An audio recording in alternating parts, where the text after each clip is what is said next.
안녕하세요. 제호강에 오신 것을 환영합니다. 본 강 내용의 계략이 되겠습니다.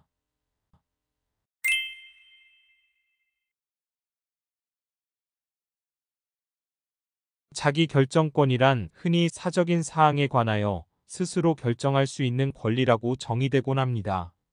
흔히 자기 결정은 자기 책임과 하나의 짝으로 말하여지는 경우가 많습니다. 자기 책임은 타인 결정이나 연좌제를 극복하고 자기 결정에 국한하여 책임을 지게 하는 개념으로 등장하였기 때문일 것입니다. 자기 결정권은 인권사에서 볼 때 제3단계에 속하는 것으로 해석되기도 합니다. 국가로부터 자유와 평등을 요구하던 시민혁명기를 제1단계, 빈부의 격차로부터 생존권과 사회보장을 요구하던 사회주의 혁명기를 제2단계라고 한다면 제3단계란 강자로부터 약자의 보호를 요구하는 시대로 설정할 수 있겠습니다. 제3단계에서는 여성, 소비자, 환자, 장애인, 어린이, 고령자, 외국인 등 약자의 자기결정권이 중심으로 등장하기 때문입니다. 환자의 자기결정권은 의료에 대한 불신, 스스로의 의사에 의하여 결정하고자 하는 환자의 자주의식, 출생과 사망에 대한 인위적 조작 등과 같은 생명윤리적 상황의 발생 및 만성질환 중심으로의 질병구조의 변화 등을 그 배경으로 하고 있다고 지적되고 있습니다. 자기결정권은 의료윤리와의 관계에서 논의되기도 합니다. 자율, 선행, 악행금지 및 정의의 원칙으로 구성되는 의료윤리의 4원칙 중에서 자율의 원칙은 환자의 자기결정권과 동의어로 해석되기도 합니다. 환자의 자기결정권은 헌법상 명문으로 규정되어 있지는 않습니다. 다만 환자의 자기결정권은 헌법이 보장하고 있는 인간의 존엄과 가치 그리고 행복 추구권이라는 포괄적 기본권에 전제되어 있는 개인의 자기운명 결정권에 포함되어 있다고 하는 것이 일반적인 해석론입니다. 이러한 의미에서 자기결정권은 명문 없는 권리 또는 해석론에 의한 권리라고 말하여지기도 합니다. 판례도 자기 결정권을 인간으로서의 존엄과 가치 및 행복 추구권에서 도출한 바 있습니다. 그러나 환자의 알 권리나 자기 결정권을 배경으로 하여 법률의 제정과 개정이 이루어지기도 했습니다. 예컨대 보건의료기본법은 자기 결정권의 하나인 설명 후 동의에 관하여 명문으로 규정하고 있습니다. 의료법도 2016년 12월 개정을 통하여 의료행위에 관한 설명 의무를 신설한 바 있습니다. 이 외에도 응급의료법은 응급의료의 설명동에, 장기이식법은 장기 등의 적출시 준수사항, 약사법은 임상시험에 관한 설명과 동의에 관하여 규정하고 있습니다. 자기결정권의 성립 요건에 관하여는 편의상 주관적 요건과 객관적 요건으로 나누어 보고자 합니다. 자기결정권을 행사하기 위한 전제 요건은 자기결정 능력입니다. 자기결정 능력은 민법상의 개념으로서 의사능력이 그 기준으로서 차용될 수 있겠습니다. 다만 의료에 있어서의 자기결정 능력은 의료행위와 그 결과에 대한 사실상의 판단 능력, 즉 사실상의 의사능력을 의미하기 때문에 법률상의 판단 능력을 의미하는 민법상의 의사능력과는 완전히 일치하는 개념이라고는 할 수 없겠습니다. 따라서 의료에 대한 자기결정 능력은 사실상의 의사능력을 의미한다는 점에서 법률상의 의사능력을 의미하는 민법상의 의사능력과는 구별된다고 할 수 있겠습니다.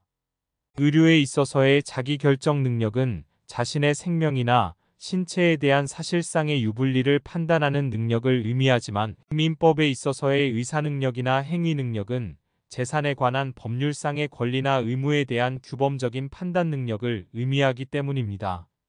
결국 결정 능력이란 설명 후 동의와 관련하여 볼 때 제공된 정보를 납득한 후 동의할 능력을 의미한다고 할 수 있겠습니다. 여기서 결정 능력이란 법률상 권리와 의무에 관한 규범적 판단 능력이라기보다는 의료적 상황과 처치에 관한 사실적 판단 능력에 가까운 개념이라고 해야 할 것입니다.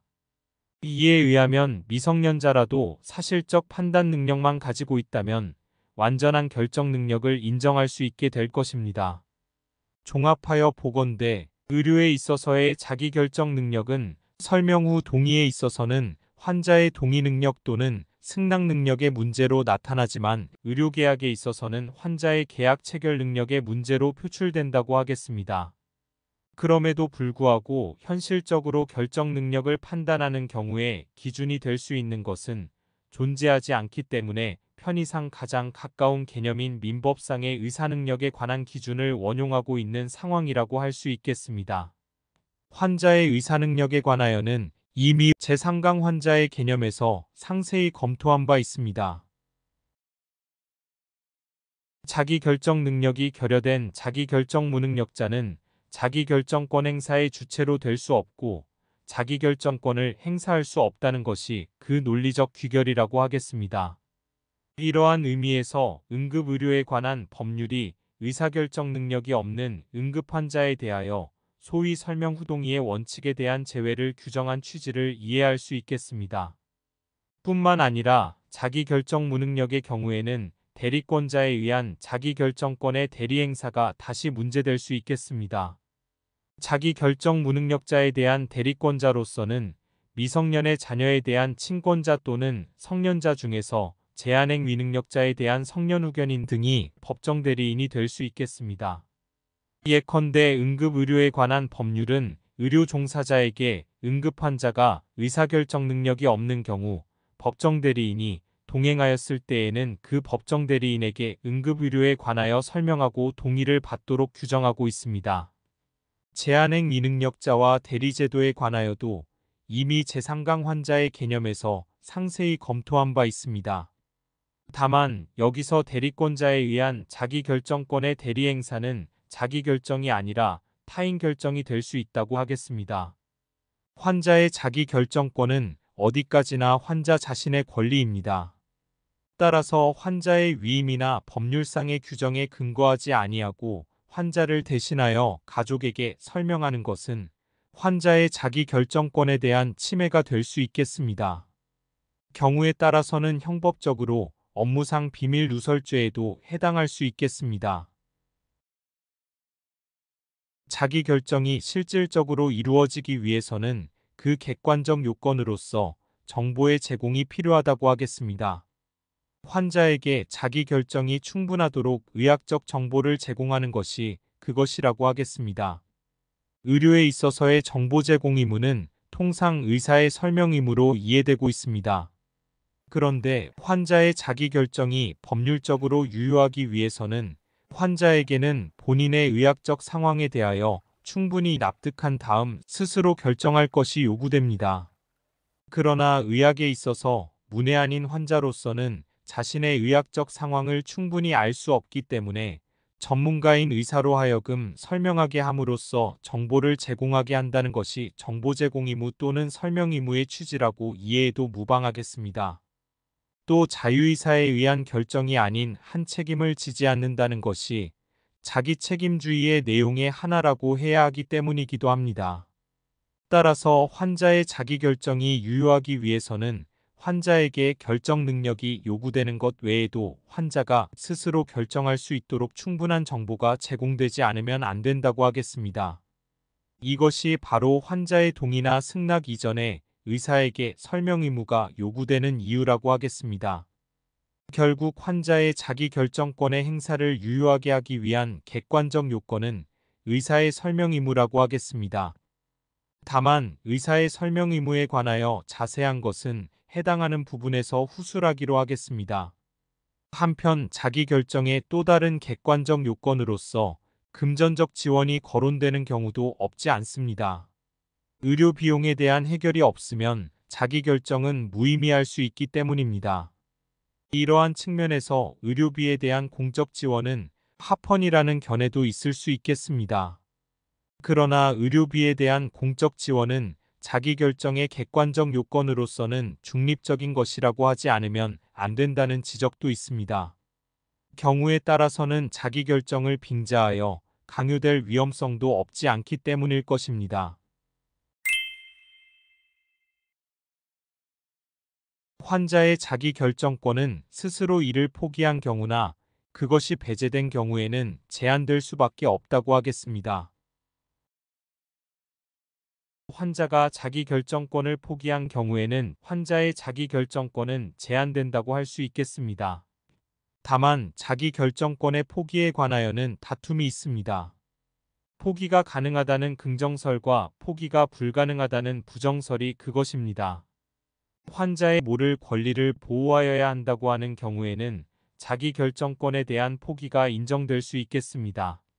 이에 반하여 환자의 자기 결정권을 기본적 인권으로 보는 경우에는 포기가 불가능한 것으로 해석될 수 있겠습니다. 그러나 환자의 자기 결정권은 헌법상 인간의 존엄과 가치, 행복 추구권 등의 전제가 되는 기본권으로서 개인이 포기한다고 하더라도 포기될 성질의 것은 아니라고 하는 것이 지당하다고 해석됩니다. 다만 환자가 자기 결정권을 행사하지 않는 기본권의 불행사는 포기와는 별개의 문제로서 언제든지 가능하다고 해석될 수 있겠습니다. 환자의 자기 결정권은 법률의 규정이나 긴급 사태의 경우에는 배제될 수 있겠습니다. 법률은 명문의 규정에 의하여 환자의 자기 결정권을 배제할 수 있습니다. 이러한 경우에는 환자의 의사와 무관하게 의료가 진행되기 때문에 의료의 시행은 강제적 성질을 가지게 됩니다. 물론 강제의료의 타당 근거는 법률의 규정 그 자체에서 구하여질 수 있지만 여기에서의 최대의 화두는 환자에 대한 치료 이외에도 인권 보장에 있다고 할 수 있겠습니다. 왜냐하면 강제의료의 영역은 자기 결정이 아니라 타인 결정에 의하여 움직여지는 영역이기 때문입니다.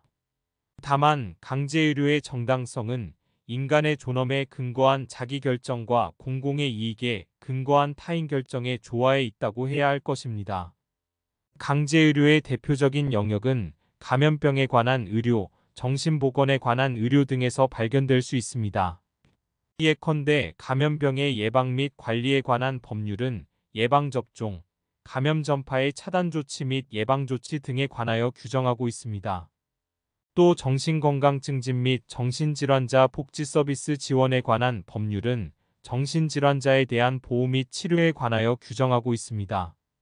특히 정신건강복지법은 정신질환자로 의심되는 사람에 대하여 자신의 건강 또는 안전이나 다른 사람에게 해를 끼칠 위험이 있어 그 증상의 정확한 진단이 필요하다고 인정한 경우에 특별자치시장, 특별자치도지사, 시장, 군수구청장은 그 사람을 보건복지부 장관이나 지방자치단체의 장이 지정한 정신의료기관의 이주의 범위에서 기간을 정하여 입원하게 할 수 있다고 규정하고 있습니다. 환자의 자기 결정권은 긴급 사태의 경우에도 배제될 수 있겠습니다. 긴급 사태는 환자의 자기 결정권을 제한하는 경우도 있지만 배제하는 경우도 가능하다고 해석됩니다. 환자의 병상으로 인하여 자기 결정권의 행사가 불가능한 경우에는 자기 결정권의 행사가 배제될 수 있기 때문입니다. 예컨대 설명 및 동의 절차로 인하여 응급의료가 지체되면 환자의 생명이 위험하여지거나 심신상의 중대한 장애를 가져오는 경우에는 소위 설명후동의의 원칙은 배제된다고 할 수 있겠습니다. 형법은 긴급 피난을 위법성 조각 사유의 하나로서 규정하고 있습니다. 환자의 자기 결정권이 침해되는 경우에는 그에 대한 법적 책임이 문제될 수 있습니다. 자기 결정권의 성립 요건인 주관적 요건과 객관적 요건의 양자 모두를 충족하지 못한 경우에는 자기 결정권에 대한 침해가 존재한다고 판단해도 좋겠습니다. 침해의 경우 이에 대한 민사 책임과 형사 책임에 관하여 검토하기로 하겠습니다. 환자의 자기 결정권을 침해한 의료행위는 인격권 침해, 즉 권리 침해로서 민법상 손해배상 책임의 요건을 충족한다는 것에는 의심의 여지가 없다고 하겠습니다.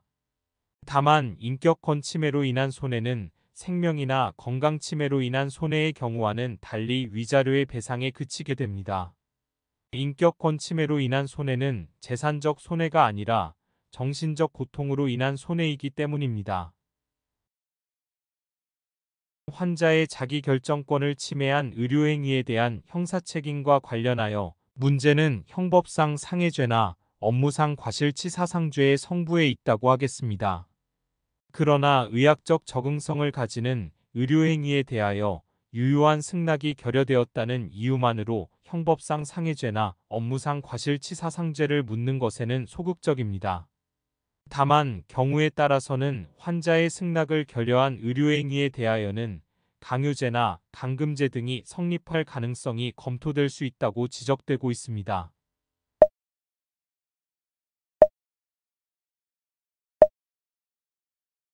수고하셨습니다. 감사합니다. 좋은 시간 되십시오.